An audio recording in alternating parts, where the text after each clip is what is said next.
Hi hello നമസ്കാരം, welcome to ASB academy. ഞാൻ നിങ്ങളുടെ സ്വന്തം അമലാണ്. കഴിഞ്ഞ ASM എക്സാം എഴുതിയ കുറേ കുട്ടികൾ ഇങ്ങനെ പറയുന്നുണ്ട്, സാർ ഇതുവരെ കാണാത്ത കുറേ ചോദ്യങ്ങൾ, ഇതുവരെ കാണാത്ത കുറേ ചോദ്യ പാറ്റേണുകളൊക്കെ കണ്ടു എന്ന് പറയുന്നുണ്ട്. ആക്ച്വലി ഇന്ന് ഇതിൽ കുറച്ച് ചോദ്യങ്ങൾ എടുത്തിട്ട് അതിൻ്റെ സോഴ്സ് ലീക്കിങ്ങുമായിട്ടാണ് സാർ ഇവിടെ എത്തിയിരിക്കുന്നത്.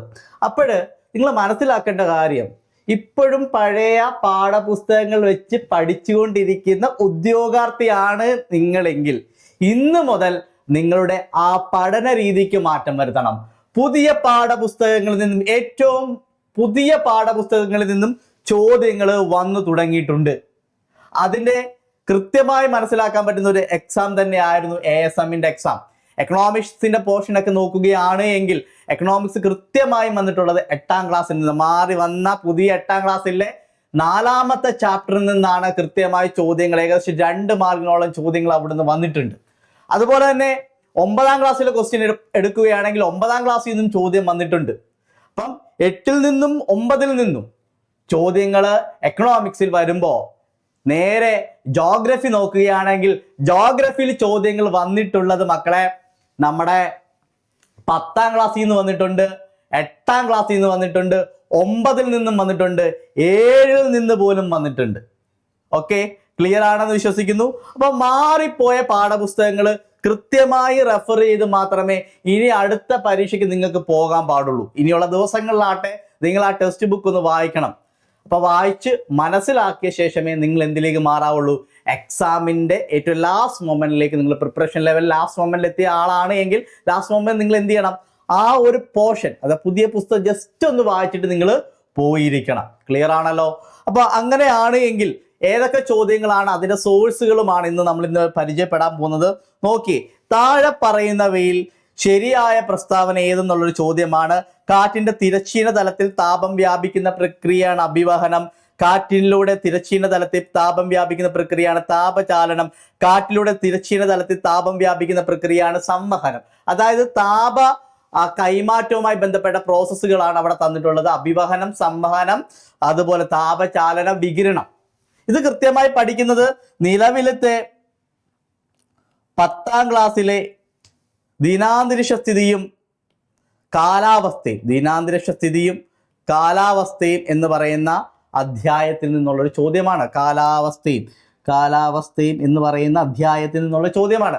അതുകൊണ്ട് തന്നെ ഈ ചാപ്റ്ററിൽ ഒരുപാട് കാര്യങ്ങൾ, കഴിഞ്ഞ നമ്മുടെ ലാബസ്റ്റിന്റെ പരീക്ഷയ്ക്കാണ് എങ്കിൽ ലാബസ്റ്റിന്റെ മെയിനിലാണെങ്കിൽ ശരി, വർഷണമൊക്കെ ചോദിച്ചത്, വർഷണത്തിന്റെ വിവിധ രൂപങ്ങളിൽ നിന്ന് വന്ന ചോദ്യങ്ങളും ആട്ടെ, അതുപോലെ മേഘങ്ങളിൽ നിന്നുള്ള ചോദ്യമാകട്ടെ, അതുപോലെ തുഷാരം ഉത്തരം വരുന്ന ഒരു ചോദ്യമാകട്ടെ, ഇതെല്ലാം ദിനാന്തരീക്ഷ സ്ഥിതിയും കാലാവസ്ഥയും എന്ന് പറയുന്ന അധ്യായത്തിൽ നിന്നുള്ള ഒരു ചോദ്യമാണ്.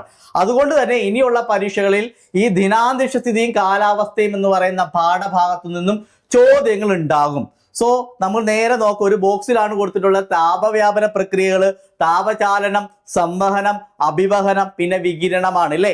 താപചാലനം എന്ന് പറഞ്ഞു കഴിഞ്ഞാൽ ചൂടായ ഭൗമോപരിതലത്തോട് ചേർന്നുള്ള അന്തരീക്ഷത്തിലെ താഴ്ന്ന വിധാനങ്ങൾ എന്ത് പകരുന്നു, താപം പകരുന്ന പ്രക്രിയയാണ്. അതായത് ഇവിടെ അന്തരീക്ഷം ചൂട് പിടിക്കുന്നതോടൊപ്പം തന്നെ ഭൗമോപരിതലം ചൂട് പിടിക്കുന്നതോടൊപ്പം തന്നെ അന്തരീക്ഷത്തിലെ താഴ്ന്ന വിധാനങ്ങളിലേക്ക് അത് എന്ത് പകരും, ആ താപത്തെ പകരും.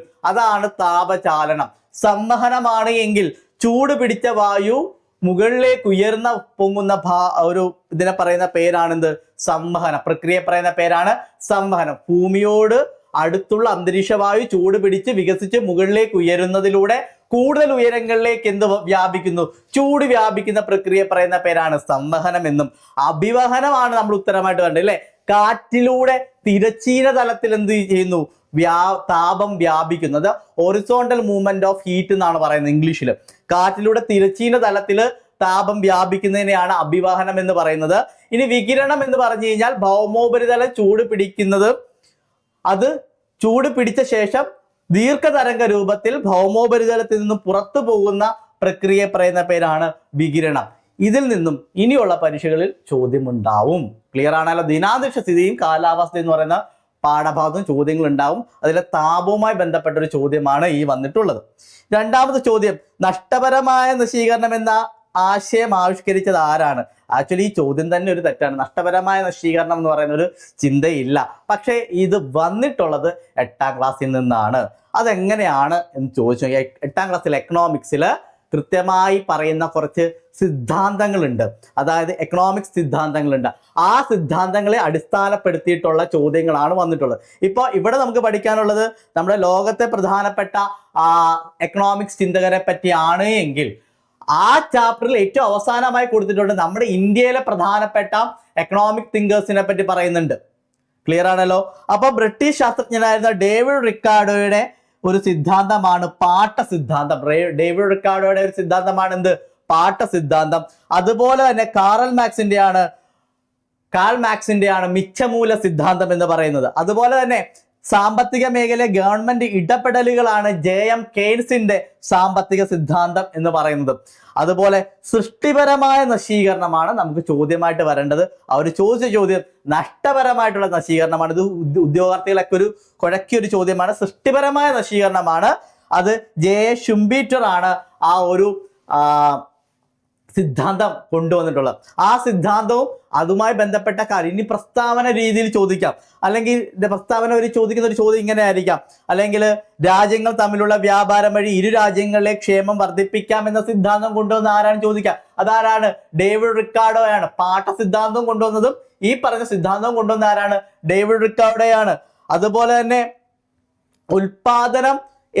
ഉൽപാദനത്തിന്റെ അടിസ്ഥാനം എന്ന് പറയുന്നത് തൊഴിലാളികളുടെ അധ്വാനമാണ് എന്ന് പറഞ്ഞത് ആരാണ് ചോദിച്ചു കഴിഞ്ഞാൽ ആരാണ്? കാൾ മാക്സ് ആണ് അത് പറഞ്ഞിട്ടുള്ളത്. ഇത്തരത്തിലുള്ള സിദ്ധാന്തങ്ങൾ നമുക്ക് 8ാം ക്ലാസ്സിൽ പഠിക്കാനുണ്ട്. 8ാം ക്ലാസ് വളരെ ഡീറ്റെയിൽ ആയിട്ട് എക്കണോമിക്സിന്റെ ബേസ് പറയുന്നുണ്ട്. അതുകൊണ്ട് തന്നെ എക്കണോമിക്സിൽ നിന്നുള്ള ഇനിയുള്ള പരീക്ഷകളിൽ ഇനി ഈ പാഠപുസ്തകം മാറുന്നിടം വരെയുള്ള PSC പരീക്ഷയുടെ പാറ്റേൺ മാറ്റുന്നിടം വരെയും മക്കളെ ഈ എക്കണോമിക്സ് എന്ന് പറയുന്ന പോർഷനിൽ ചോദ്യം ഉണ്ട് എങ്കിൽ 8ാം ക്ലാസ്സിലെ ഈ ചാപ്റ്റർ മസ്റ്റ് ആയിട്ട് പഠിച്ചിട്ട് പോകണം. ക്ലിയർ ആണല്ലോ? പക്കാ ബേസ് ആണ് പറയുന്നത്. ഇനി സാധനങ്ങളുടെ സേവനങ്ങളുടെ ഉൽപാദന പ്രക്രിയയിൽ ഒരു രാജ്യം അഭിമുഖീകരിക്കുന്ന അടിസ്ഥാന സാമ്പത്തിക പ്രശ്നങ്ങളിൽ സാങ്കേതിക വിദ്യയുടെ തിരഞ്ഞെടുപ്പിനെ പറ്റി പ്രതിപാദിക്കുന്നത് എവിടെയാണെന്നാണ്.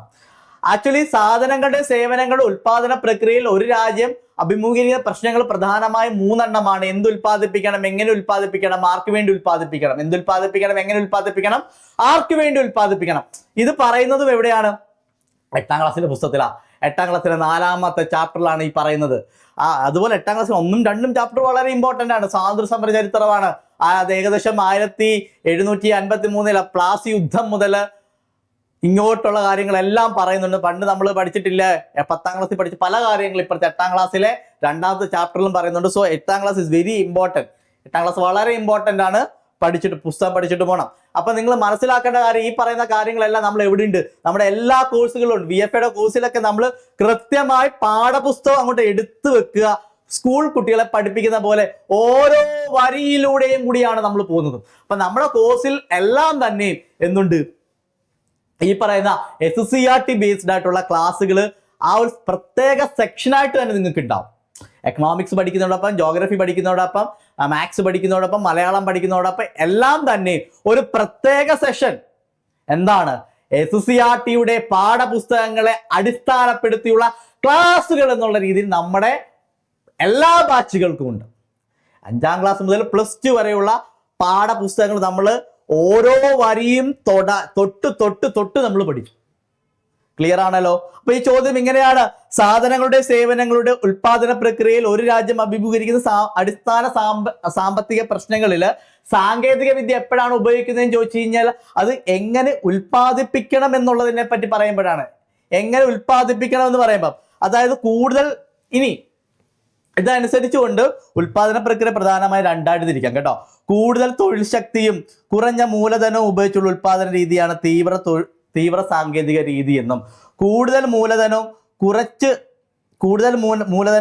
തൊഴിൽ ശക്തിയുമാണെങ്കിൽ അത് മൂലധന തീവ്ര സാങ്കേതിക വിദ്യ എന്നും പറയും. നാളുകളിൽ പരീക്ഷയ്ക്ക് ചോദിക്കാം, താഴെ തന്നിരിക്കുന്നവയിൽ തൊഴിൽ തീവ്ര സാങ്കേതിക രീതിക്ക് ചേരുന്ന പ്രസ്താവന ഏതാണെന്നൊക്കെ ചോദിക്കാം. കൂടുതൽ തൊഴിൽ ശക്തിയും കുറച്ച് മൂലധനവുമാണെങ്കിൽ തൊഴിൽ തീവ്ര സാങ്കേതിക വിദ്യയും, കൂടുതൽ മൂലധനവും കുറച്ച് തൊഴിൽ ശക്തിയുമാണെങ്കിൽ മൂലധന തീവ്ര സാങ്കേതിക രീതി എന്നും പറയുന്നുണ്ട്. ഇനി എങ്ങനെ ഉൽപ്പാദിപ്പിക്കണം എന്നത് സാങ്കേതിക രീതിയുടെ തിരഞ്ഞെടുപ്പുമായി ബന്ധപ്പെട്ടാണ്. അപ്പൊ ഏത് സാങ്കേതിക രീതി വേണം? മൂലധന തീവ്ര സാങ്കേതിക രീതി വേണോ, അതോ തൊഴിൽ തീവ്ര സാങ്കേതിക രീതി വേണോ? അപ്പൊ സാങ്കേതിക രീതി എന്ന് പറഞ്ഞു കഴിഞ്ഞാൽ എന്താണ്? എങ്ങനെ ഉൽപ്പാദിപ്പിക്കണം എന്നുള്ള രീതിയിൽ വരുന്നതാണ്. ഇനി തൊഴിൽ തീവ്ര സാങ്കേതിക രീതിയുടെ പ്രത്യേകതകൾ നോക്കാം. കൂടുതൽ തൊഴിലാളികളെ ഉപയോഗപ്പെടുത്തിയിട്ടുള്ള ഉൽപാദനമാണ്, കുറഞ്ഞ തോതിലുള്ള മൂലധന ഉപഭോഗമാണ്, കൂടുതൽ സമയം ആവശ്യമായിട്ടുള്ള ഉൽപാദന രീതിയാണ്, പരിസ്ഥിതി സൗഹൃദ ഉൽപാദന രീതിയാണ്, സാങ്കേതിക വിദ്യയുടെ കുറഞ്ഞ ഉപയോഗമാണ് ഇവിടെ വരുന്നത്. അപ്പം ഇതും പരീക്ഷയ്ക്ക് ചോദിക്കുന്ന ആളുകളിൽ പ്രസ്താവനയാണിത്. മൂലധന തീവ്ര സാങ്കേതിക രീതിയുടെ പ്രത്യേകതകൾ നോക്കിയേ. തൊഴിലാളികളുടെ ആവശ്യകതയിലെ കുറവ്, കൂടുതൽ മൂലധന നിക്ഷേപം ഉപയോഗപ്പെടുത്തുന്നു, ഉൽപാദനക്ഷമത ഉറപ്പുവരുത്തുന്നു, പിന്നെന്താണ്? സാങ്കേതിക വിദ്യ കൂടുതലായി ആശ്രയിക്കുന്നു, ഉൽപാദനത്തിന് കുറഞ്ഞ സമയമാണ് വരുന്നത്. അപ്പം ഇതും നമുക്ക് വളരെ ഇമ്പോർട്ടൻ്റ് ആയിട്ടുള്ളൊരു കാര്യമാണ്. സോ ഇനി അടുത്തൊരു ചോദ്യം.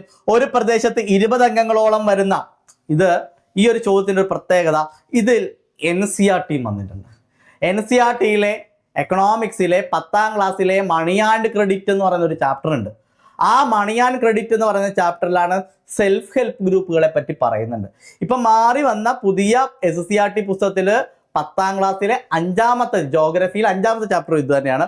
ഒരു പ്രദേശത്ത് 20 അംഗങ്ങളോളം വരുന്ന ആളുകൾ ഒത്തുചേർന്ന് ചെറിയ സംഘങ്ങൾ രൂപീകരിക്കുന്നു. ഓരോ അംഗവും നിശ്ചിത തുക സംഘത്തിൽ നിക്ഷേപിക്കുന്നു. ബാങ്കുകൾ സംഘങ്ങൾക്ക് കുറഞ്ഞ രീതിയിൽ വായ്പ നൽകുന്നു.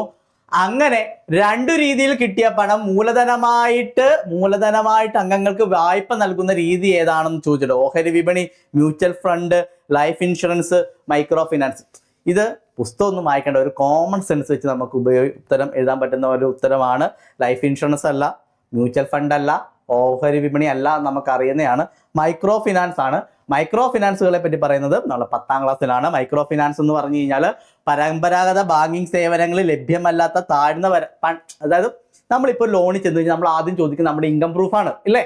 അപ്പം ആ ഇൻകം പ്രൂഫിൽ നിന്ന് മാറി, അല്ലെങ്കിൽ വരുമാന രീതിയിൽ നിന്ന് മാറിക്കൊണ്ട് താഴ്ന്ന വരുമാനമുള്ളവർക്കും അതിൽ അർഹമായിട്ടുള്ളവർക്കും വ്യക്തികൾക്കും കുടുംബങ്ങൾക്കും ബിസിനസ്സുകാർക്കും ഒക്കെ സാമ്പത്തിക സേവനം നൽകുക എന്നതാണ് മൈക്രോ ഫിനാൻസ് കൊണ്ട് ഉദ്ദേശിക്കുന്ന ഒരു ചോദ്യമാണിത്.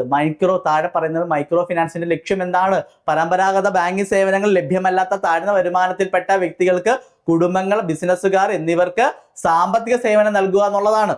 അതുപോലെ ദാരിദ്ര്യം കുറയ്ക്കുക, സ്ത്രീകളുടെ പാർശ്വവൽക്കരിക്കപ്പെട്ടവരെ ശാക്തീകരിക്കുക, സംരംഭകത്വം പ്രോത്സാഹിപ്പിക്കുക, തൊഴിൽ സൃഷ്ടി ഉറപ്പുവരുത്തുക, ജീവിത നിലവാരം മെച്ചപ്പെടുത്തുക എന്നിവയെല്ലാം മൈക്രോ ഫിനാൻസ് മുന്നോട്ട് വെക്കുന്ന ലക്ഷ്യങ്ങളാണ്. ഈ മൈക്രോ ഫിനാൻസ് എന്ന് പറയുന്ന ഉദ്ദേശം വന്നത് 1983 ബംഗ്ലാദേശില് പ്രൊഫസർ മുഹമ്മദ് യൂനുസ് സ്ഥാപിച്ചിട്ടുള്ള ഗ്രാമീൺ ബാങ്ക് ആണ് മൈക്രോ ഫിനാൻസിനുള്ള മികച്ച ഉദാഹരണമാണ്. കേരളത്തിൽ കുടുംബശ്രീ പ്രവർത്തിക്കുന്നതും, അപ്പൊ കുടുംബശ്രീ എന്തിനെ ബേസ് ചെയ്തിട്ടാണ്? മൈക്രോ ഫിനാൻസിനെ എന്ന ആശയത്തിൽ തന്നെയാണ്. അതുപോലെ ദാരിദ്ര്യ നിർമ്മാർജ്ജനത്തിനും സ്ത്രീ ശാക്തീകരണത്തിനുമായി കേരളത്തിൽ കുടുംബശ്രീ നടത്തിയ പ്രവർത്തനങ്ങൾ ലോകശ്രദ്ധ ആകർഷിച്ചിട്ടുണ്ട്. അയൽക്കൂട്ടം, സ്വയം തൊഴിൽ സഹായ സംഘങ്ങൾ എന്നിവ വഴി ലഘു നിക്ഷേപം സ്വീകരിച്ചും ആവശ്യാനുസരണം വായ്പകൾ നൽകിയും ഈ സംവിധാനങ്ങൾ പ്രവർത്തിക്കുന്നു. ഇത്രയും SCERT പുസ്തകത്തിൽ പറയുന്നുള്ളൂ. എന്നാൽ NCERT പറയുന്നത് there is a member of 15 മുതൽ 20 വരെയുള്ള അംഗങ്ങളുണ്ട് എന്ന് NCERT പുസ്തകത്തിൽ മണി ആൻഡ് ക്രെഡിറ്റ് എന്ന് പറയുന്ന ഒരു ചാപ്റ്ററിലും പറയുന്നുണ്ട്. അപ്പൊ പ്രിയപ്പെട്ട ഉദ്യോഗാർത്ഥികളെ, മനസ്സിലാക്കേണ്ട കാര്യം, നമ്മൾ ഇപ്പോൾ ചർച്ച ചെയ്ത കാര്യങ്ങൾ കഴിഞ്ഞ ASMന്റെ പരീക്ഷയ്ക്ക് ചോദിച്ചിട്ട് 1, 2, 3 ചോദ്യങ്ങൾ എടുത്താണ് നിങ്ങളോട് പറയും ഇതിന്റെ സോഴ്സ് എവിടെയാണ്, ഉറവിടം എവിടെയാണെന്ന്. ഇനി 9ാം ക്ലാസ്സിൽ ചോദിച്ചിട്ടുണ്ട്. 9ാം ക്ലാസ്സിൽ നിന്ന് ഒരു ഉദ്ധരണി എടുത്താണ് ചോദിച്ചിട്ടുള്ളത്.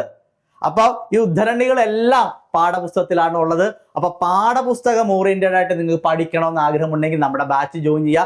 അതുമായി ബന്ധപ്പെട്ട് നിങ്ങൾക്ക് കോൺടാക്ട് ചെയ്യേണ്ട നമ്പർ താഴെ കൊടുത്തിട്ടുണ്ട്. നിങ്ങൾ അതിൽ കോൺടാക്ട് ചെയ്യുക. ഞങ്ങളുടെ ടീം നിങ്ങളെ ബന്ധപ്പെടുന്നതായിരിക്കും. അപ്പോൾ നിങ്ങൾക്കൊരു സർക്കാർ ജോലി ആവശ്യമാണ് എങ്കിൽ, അല്ലെങ്കിൽ നിങ്ങളൊരു സർക്കാർ ജോലിക്കാരനാകണമെങ്കിൽ നിങ്ങൾക്കൊപ്പം AZB അക്കാഡമി ഉണ്ട്. ഞങ്ങൾ ഫുൾ ടീം നിങ്ങൾക്ക് വേണ്ടി സന്നദ്ധമായിട്ടിരിക്കുകയാണ്. അപ്പൊ അടുത്ത ക്ലാസ്സിൽ അല്ലെങ്കിൽ അടുത്ത വീഡിയോ നമുക്ക് കാണാം. Okay, bye bye.